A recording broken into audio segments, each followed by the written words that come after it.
Hoy estudiaremos el libro de Génesis, que es el primer libro de toda la Biblia.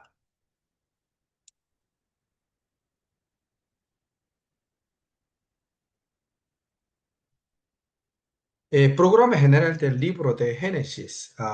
Quiero darle una pregunta. ¿Cuándo dividimos el libro de Génesis en su estructura principal?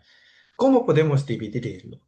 El libro de Génesis puede dividirse en términos generales, en cuatro grandes acontecimientos y cuatro grandes personajes. Es decir, la historia de la humanidad y la historia de ciertos personajes principales.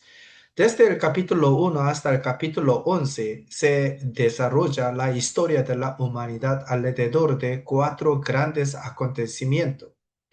Los capítulos 1 y 2 tratan de la creación, y los capítulos 3 al 5 tratan de la caída, y los capítulos 6 al 9 tratan de diluvio.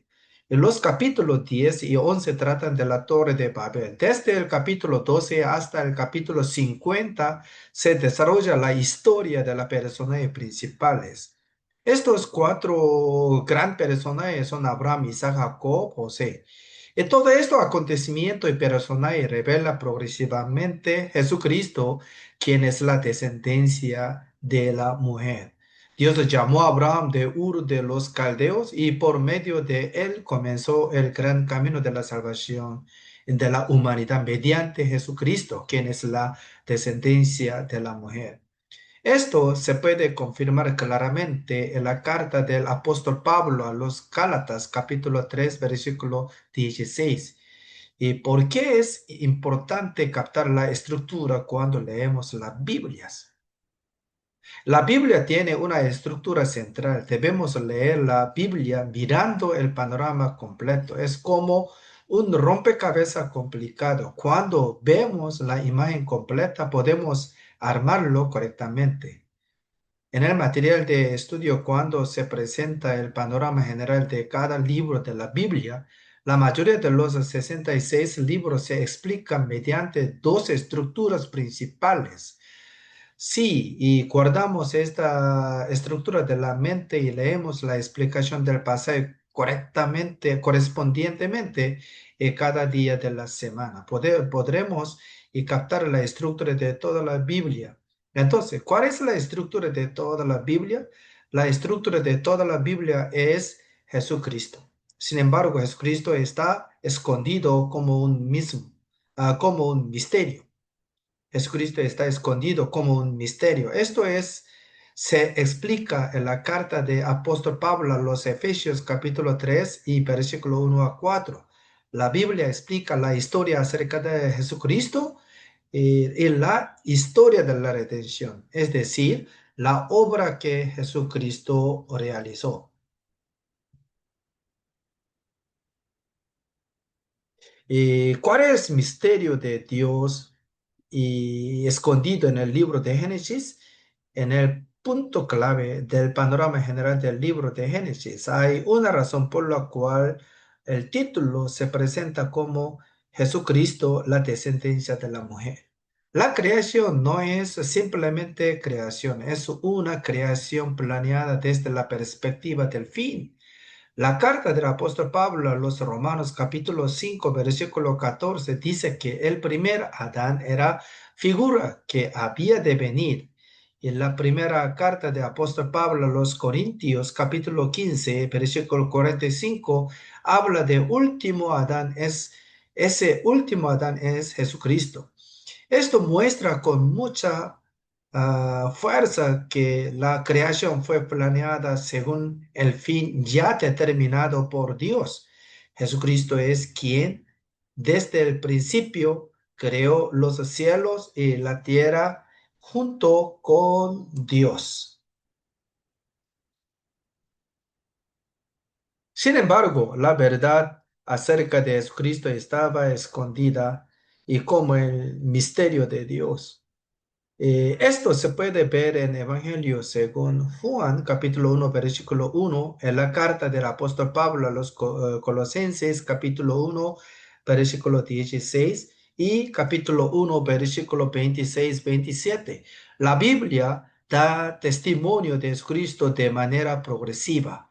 El libro de Génesis, especialmente por medio de los cuatro grandes acontecimientos, anuncia que Jesucristo vendrá como la descendencia de la mujer.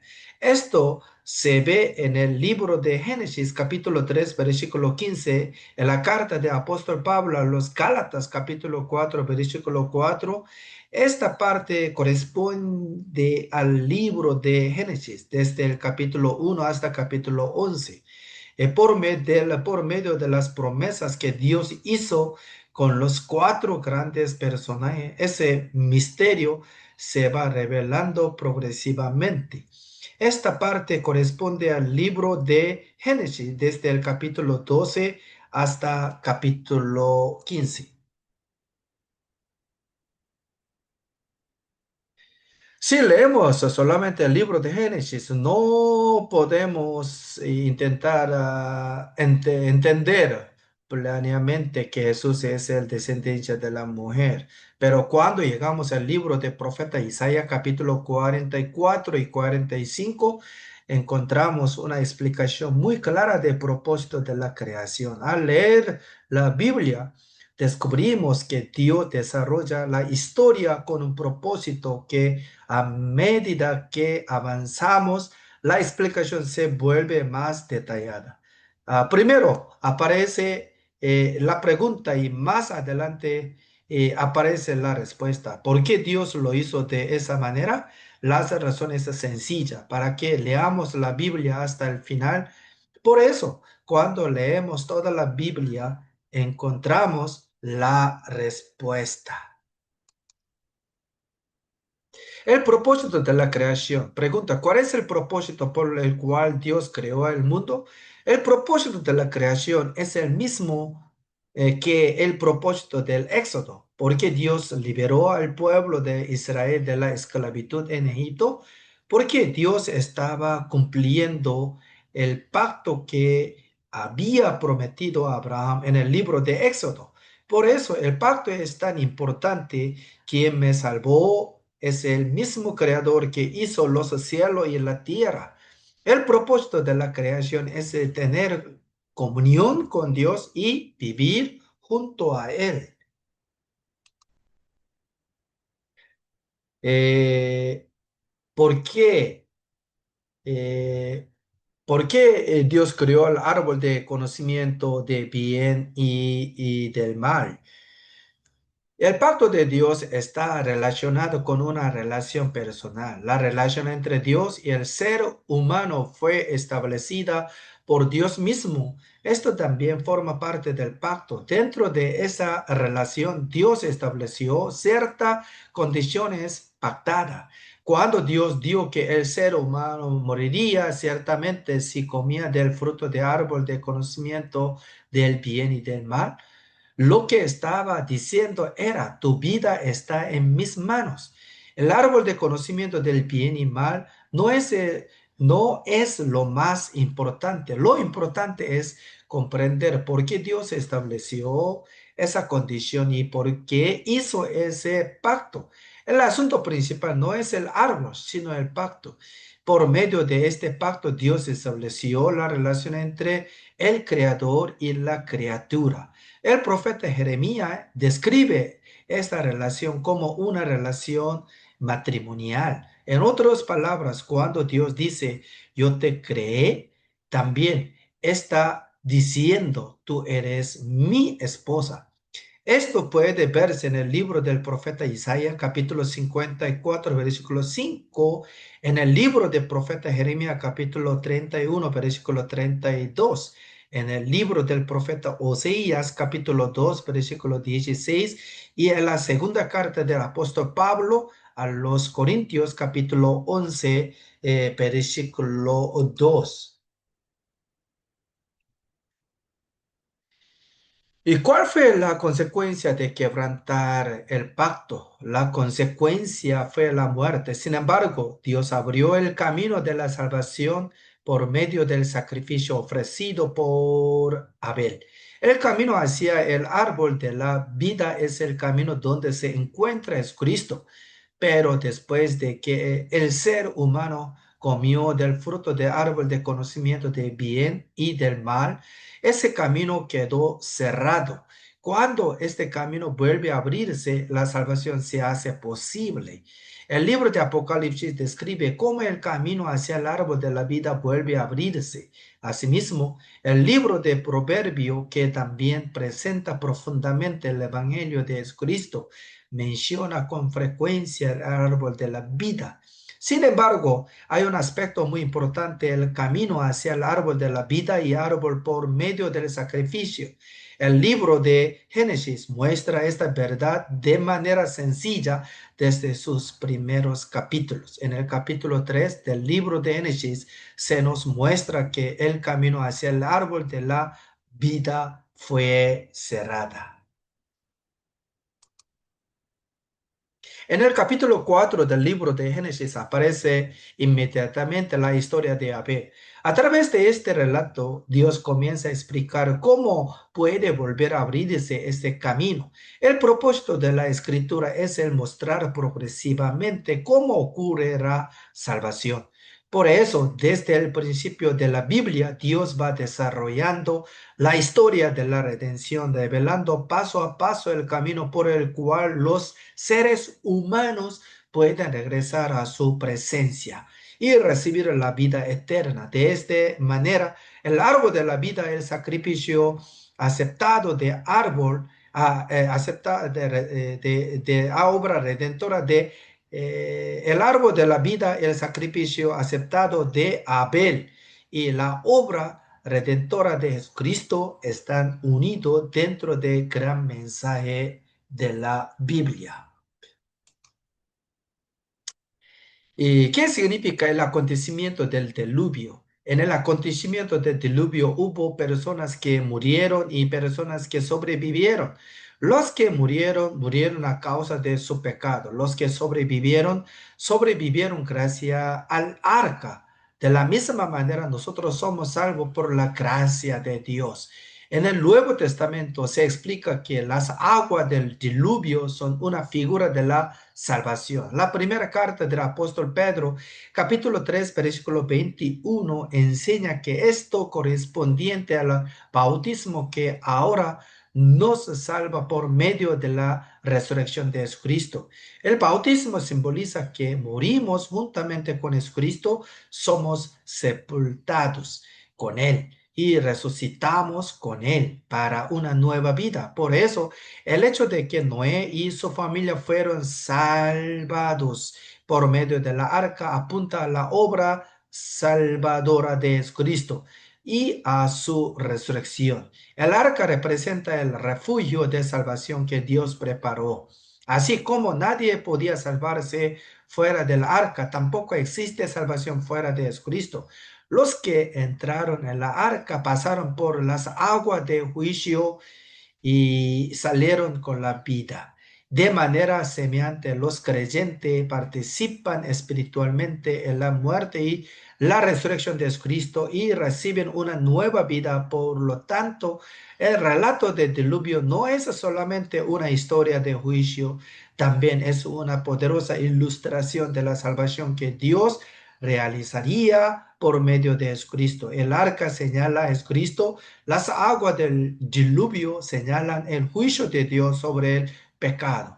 Y la salida del arca señala nueva vida que reciben aquellos que han sido salvados por la gracia de Dios mediante Jesucristo resucitado. ¿Qué simboliza entonces la torre de Babel? En el libro de Génesis capítulo 11, la torre de Babel no fue destruida. Lo que Dios hizo fue dispersar a las personas que estaban construyéndola. Aún hoy, las personas continúan construyendo torre de Babel. La palabra Babel tiene sentido de dispersión o confusión y simboliza todo aquellos que está destinado a ser dispersado. Ser dispersado significa estar separado. En esta condición de separación, las personas se esparcen por toda la tierra y continúan edificando sus propias torres de Babel, sus propias torres de orgullo humano. Por lo tanto, la torre de Babel en el libro de Génesis simboliza el deseo de ser humano, de vivir según su propia justicia y su propia voluntad, sin depender de Dios. Eso es en esencia la Torre de Babel. Del relato de la Torre de Babel en el libro de Génesis surgió posteriormente el imperio de Babilonia. En el libro de Apocalipsis capítulo 11, capítulo 14 y 18, Babilonia representa los reinos de este mundo que se oponen a Dios. Sin embargo, ese sistema será finalmente derrotado por Jesucristo, la descendencia de la mujer. Por eso el libro de Apocalipsis proclama, ha caído la gran Babilonia.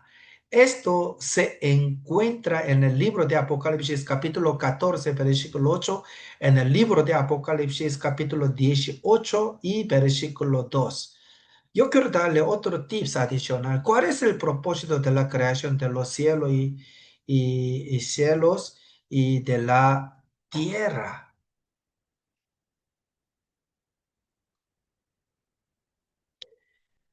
Si leemos el libro del profeta Isaías capítulo 45, descubrimos que el propósito de la creación es que los seres humanos buscan a Dios y la adoren. Y por eso el libro de Eclesiastes exhorta a recordar al Creador.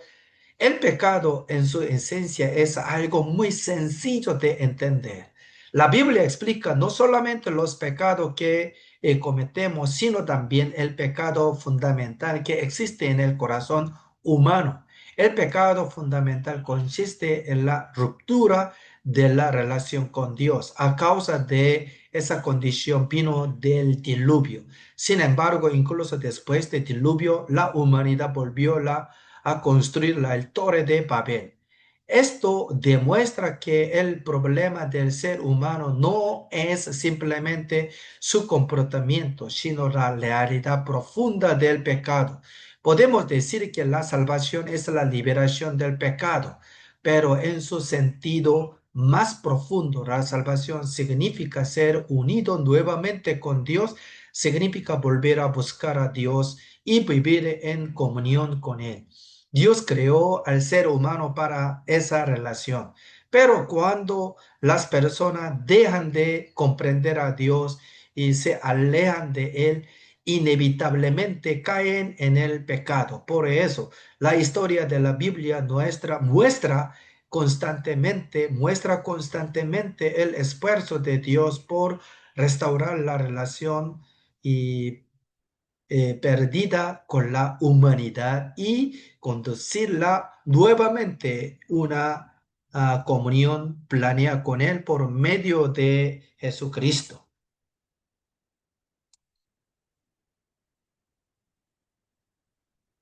¿Cuál fue la promesa que Dios hizo a Abraham? Las tres promesas que Dios hizo a Abraham fueron la tierra de Canaán, que apunta a los nuevos cielos y la nueva tierra, la descendencia, los descendientes que apuntan a salvación por medio de Jesucristo, la bendición, la salvación que Dios concede a su pueblo. Sin embargo, estas tres promesas pueden resumirse en una sola palabra: salvación. Estas promesas hablan de la bendición de ser salvo por medio de Jesucristo, y esa bendición conduce finalmente al reino de los cielos. Por lo tanto, lo que Dios entregó a Abraham fue en esencia el Evangelio. La carta de apóstol Pablo a los Gálatas y capítulo 3 versículo 8 enseña que Dios anunció de antemano el Evangelio a Abraham. Así la tierra, la descendencia y la bendición no son promesas separadas, sino diferentes aspectos de una misma promesa la salvación que Dios llevaría a cabo por medio de Jesucristo. ¿Cuál es el evangelio anunciado a Abraham en el libro de Génesis? El evangelio anunciado a Abraham fue que Dios le daría a Jesucristo. En el libro de Génesis capítulo 15, Abraham no tenía heredero, por eso pensaba que Eliezer de Damasco sería su heredero. Entonces la palabra del Señor vino a Abraham en una visión y Dios le prometió que le daría una descendencia tan numerosa como las estrellas del cielo. La Biblia explica esa promesa como evangelio. ¿Por qué? Porque es Cristo mismo es el evangelio. Abraham creyó esta promesa.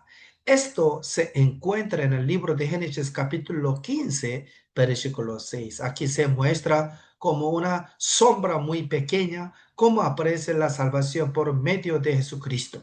El heredero verdadero es el Jesucristo. Y quienes reciben esta promesa por la fe, reciben la bendición de la salvación. Esto se explica en la carta del apóstol Pablo a los Romanos capítulo 4, versículo 3.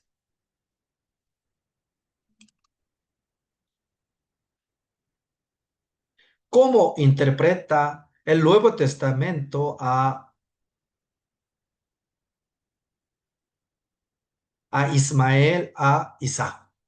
Si leemos la carta del apóstol Pablo a los Gálatas de capítulo 4, versículo 21 en adelante, veremos que el nacimiento de Isaac, Ismael e Isaac es utilizado como una alegoría para explicar la ley y evangelio. Ismael, que nació según la carne, simboliza el antiguo pacto. Isaac, que nació según la promesa de Dios, simboliza el nuevo pacto. Lo sorprendente es que la escritura enseña que el hijo nacido según la carne debía ser expulsado. Esto explica que lo carnal y lo que pertenece al sistema de la ley no pueden ser la base de nuestra salvación. Si una persona no abandona lo que pertenece a la carne, permanecerá viviendo según la carne. Y si no se entrega a lo que pertenece al espíritu, volverá nuevamente a la vida dominada por la carne. Por esta razón, el mensaje central de los capítulos 21 y 22 del libro Génesis es aprender a negar y el que para vivir por medio de Jesucristo es dejar de confiar en nuestras propia fuerza, nuestros propios méritos y nuestra propia justicia. Es abandonar la confianza en la carne, descansar únicamente en la promesa de Dios. Así como Isaac nació por la promesa de Dios, la salvación también viene por la promesa cumplida en Jesucristo. Por lo tanto, el mensaje espiritual en este capítulo es ya no vivir para sí mismo, sino vivir por Jesucristo. No confiar en la carne, sino confiar en la promesa de Dios.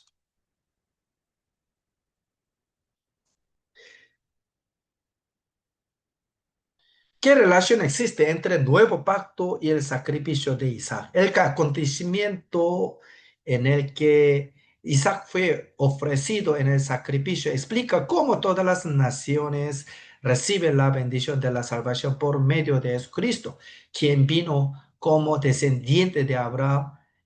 Isaac es una figura de Jesucristo quien quita el pecado del mundo. Además, el cordero que fue ofrecido y el lugar de Isaac prefigura a Jesucristo como el sacrificio sustitutorio. Isaac debía morir, pero Dios proveyó un cordero para que muriera en su lugar. De la misma manera, los seres humanos merecían el juicio por causa de sus pecados, pero Dios envió a Jesucristo para morir en lugar de los pecadores. Por eso, el sacrificio de Isaac apunta proféticamente a la obra redentora de Jesucristo. Isaac representa al Hijo prometido. El Cordero representa sustituto provisto por Dios, y el monte donde ocurrió este acontecimiento anuncia la provisión perfecta de Dios para la salvación. Toda esta encuentra su cumplimiento en Jesucristo. Por medio de su sangre fue establecido el nuevo pacto. El nuevo pacto no está basado en las obras humanas, sino en el sacrificio perfecto de Jesucristo. Gracias a su muerte y resurrección, los pecadores reciben perdón, reconciliación con Dios y vida eterna. Por lo tanto, la historia de Isaac y el Cordero no es solamente un relato del Antiguo Testamento, es una anticipación del Evangelio, mostrando que Dios proveería a su propio Hijo como sacrificio para la salvación del mundo. Esto es nuevo pacto establecido por la sangre de Jesucristo.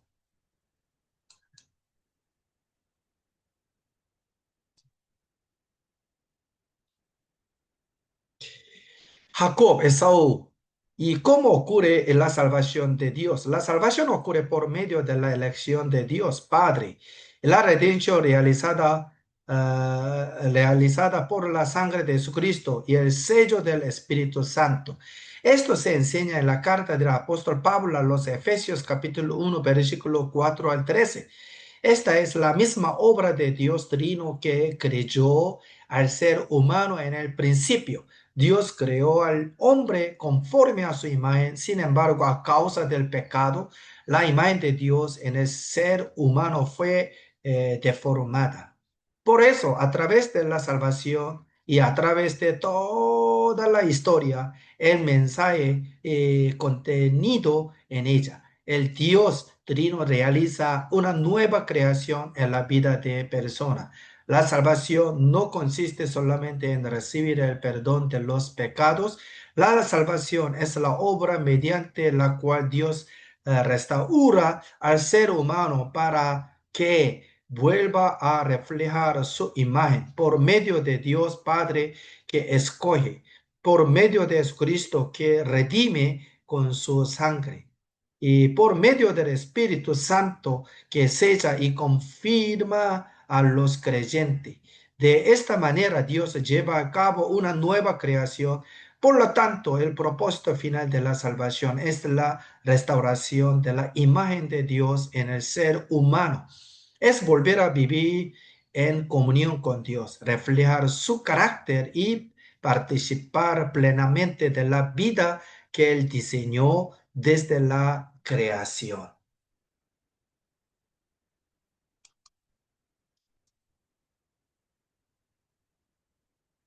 ¿Cómo se obtiene el derecho de primogenitura? Por supuesto, el derecho de primogenitura se obtiene por la elección de Dios. Sin embargo, la historia del plato de lenteja entre Esaú y Jacob contiene un significado más profundo desde la perspectiva de la historia de la redención. Cuando Jacob temía recibir una maldición en lugar de una bendición, su madre Rebeca le dijo que ella asumiría la maldición sobre sí misma.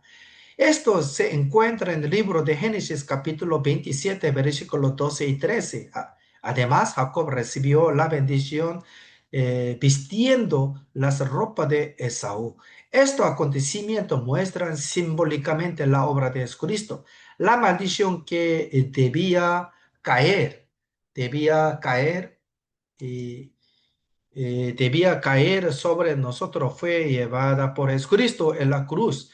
La carta de apóstol Pablo a los Gálatas capítulo 3 versículo 13 enseña que Cristo nos redimió de la maldición, haciéndose maldición por nosotros. Asimismo, así como Jacob recibió la bendición vestido con las ropas de otro, los creyentes reciben la salvación al estar revestidos de Jesucristo. El libro de Apocalipsis capítulo 7 versículos 13 y 14 describe a los redimidos vestidos con vestiduras blancas lavadas en la sangre de cordero. Desde la perspectiva de la historia de la redención, la historia de Jacob señala la salvación que se recibe por medio de Cristo. Entonces, ¿cuándo fue escogido Jacob? Jacob fue escogido desde antes de nacer. Mientras aún estaba en el vientre de su madre, Dios ya había anunciado su propósito respecto a él. Esto se encuentra en el libro de Génesis, capítulo 25, versículo 23. La elección de Dios no se basa en las obras humanas ni en los méritos personales. Es una elección soberana que procede de la gracia de Dios. Por eso, el Evangelio, según Mateo capítulo 22, versículo 14, declara: y muchos son llamados, pero pocos son escogidos. La historia de Jacob señala que la salvación no depende de la capacidad humana ni del esfuerzo humano, sino de la gracia soberana de Dios, quien escoge y salva por medio de Jesucristo.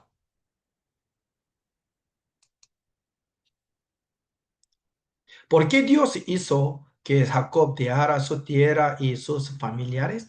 Dios hizo que Jacob dejara su tierra a sus familiares para cumplir su promesa que había hecho a Abraham de formar una gran nación. Sin embargo, Dios tenía el propósito de hacerlo regresar más adelante. Durante este proceso, Dios concedió a Jacob 12 hijos, quienes llegarían a ser las 12 tribus de Israel. Además, Dios le dio el nombre de Israel, nombre que simboliza al pueblo del reino de Dios. Después de cumplir su propósito, Dios hizo que Jacob regresara a su tierra. En este camino, Jacob tuvo un sueño en Betel, que significa casa de Dios. En el sueño vio una escalera que unía la tierra con el cielo. Este acontecimiento está relacionado con las palabras que Jesucristo dio a Natanael. En el Evangelio según Juan capítulo 1 versículos 50 y 51, Jesús declaró que verían a los ángeles de Dios subir, bajar sobre el Hijo del Hombre, así como la escalera de Betel conectaba la tierra con el cielo. Jesucristo vino para unir nuevamente a Dios a la humanidad que habían sido separados por el pecado. La escalera es una figura profética de Jesucristo. Él es el único camino que conecta al ser humano con Dios por medio de su muerte en la cruz y su resurrección. Jesucristo tendió el puente entre el cielo y la tierra. Por eso la visión de Jacob en Betel no solamente habla de una experiencia personal, también anuncia proféticamente la obra de Jesucristo, quien abrió el camino para que los pecadores pudieran acercarse nuevamente a Dios. La escalera de Betel señala a Jesucristo. La cruz de Jesucristo es el puente que restaura la comunión entre Dios y los seres humanos.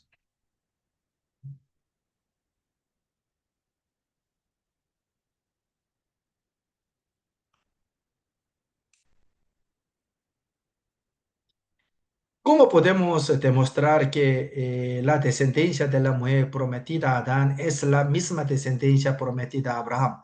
La clave se encuentra en las genealogías. Por medio de las genealogías, la Biblia demuestra históricamente que Cristo vino de la descendencia prometida a Abraham y que él es también la descendencia de la mujer prometida desde el principio. La genealogía presentada en el Evangelio según Mateo sigue la línea que desciende del padre a hijo y está relacionada con la descendencia prometida a Abraham. Por eso, el Evangelio según Mateo comienza con estas palabras: genealogía de Jesucristo, hijo de David, hijo de Abraham. Esto se encuentra en el Evangelio según Mateo capítulo 1, versículo 1. La genealogía de Mateo tiene como propósito demostrar que Jesucristo es la descendencia prometida a Abraham. Por otra parte, la genealogía presentada en el Evangelio, según Lucas, demuestra que Jesucristo es la descendencia de la mujer.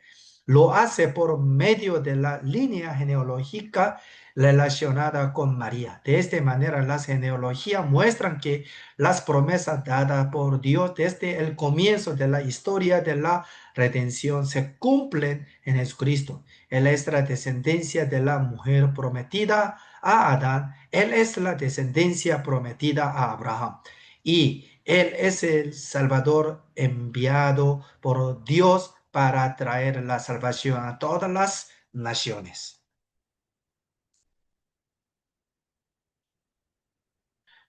¿Cuál es el significado de la genealogía de Judá? En el libro de Génesis capítulo 38 se relata cómo Judá tuvo Fares por medio de Tamar.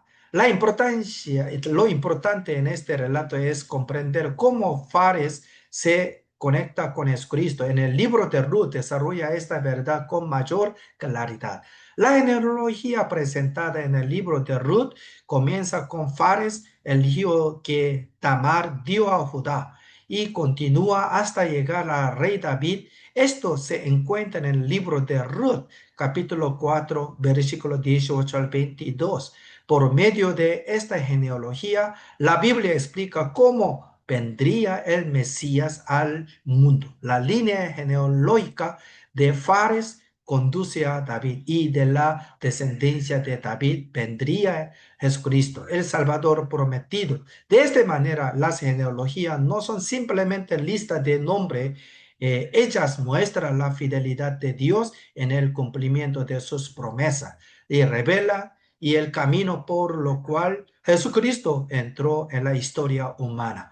La salvación que Dios concede por medio de Jesucristo es una manifestación del amor infinito de Dios. Es un amor tan grande que supera completamente la comprensión humana, a pesar de las debilidades, los pecados y las fallas de las personas que aparecen en la genealogía. Dios continuó llevando adelante su plan de salvación. Por eso, la genealogía de Judá muestra que la historia de la redención avanza por la gracia y la fidelidad de Dios. Finalmente, conduce a Jesucristo, por medio de quien Dios ofrece salvación a todas las naciones. La genealogía de Judá es, por lo tanto, una demostración del amor eterno y de la gracia y de la gracia.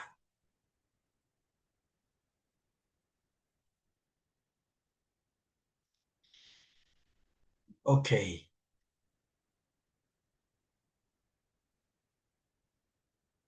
La genealogía de Judá es, por lo tanto, una demostración del amor eterno y de la gracia infinita de Dios manifestado en Jesucristo. ¿Cómo se relaciona José con Jesucristo? La primera relación se encuentra en los dos sueños que tuvo José. La explicación completa de estos sueños se desarrolla más adelante en el libro de Apocalipsis. El sol, la luna y las 11 estrellas que se inclinan ante José apuntan proféticamente a Jesucristo, la descendencia de la mujer. En esta interpretación, el sol, la luna, las 11 estrellas representan al Israel espiritual, es decir, la iglesia. Por lo tanto, el sueño anuncia que Jesucristo será la cabeza y el rey de su pueblo. Eres quien gobierna y reina sobre la iglesia.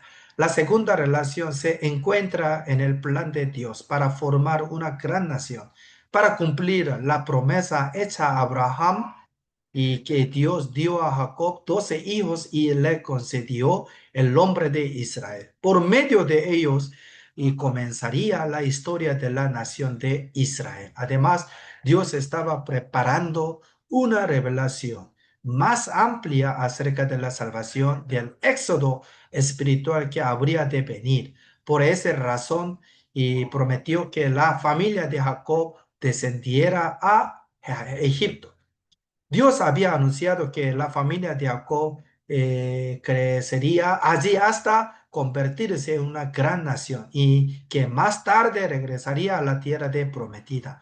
Sin embargo, antes de que esta sucediera, Dios envió a un hombre por delante de ellos, José. José fue enviado a Egipto para preservar la vida de su familia mediante una gran liberación durante el tiempo de hambre. Gracias a José, la familia de Jacob sobrevivió y pudo multiplicarse conforme al propósito de Dios. En este sentido, José es una figura de Jesucristo, así como José fue rechazado por sus hermanos, vendido y humillado antes de ser exaltado. Jesucristo también fue rechazado, sufrió y luego fue exaltado por Dios. Así como José fue enviado antes para salvar la vida de muchos, Jesucristo vino al mundo para traer salvación a su pueblo. Y así como José preservó la vida física de la familia de Jacob, resucitó, concede la vida eterna a todos los que creen en él. Por lo tanto, la historia de José es una poderosa imagen de la obra salvadora de Cristo dentro de la historia de la redención. Amén. Gracias por su participación.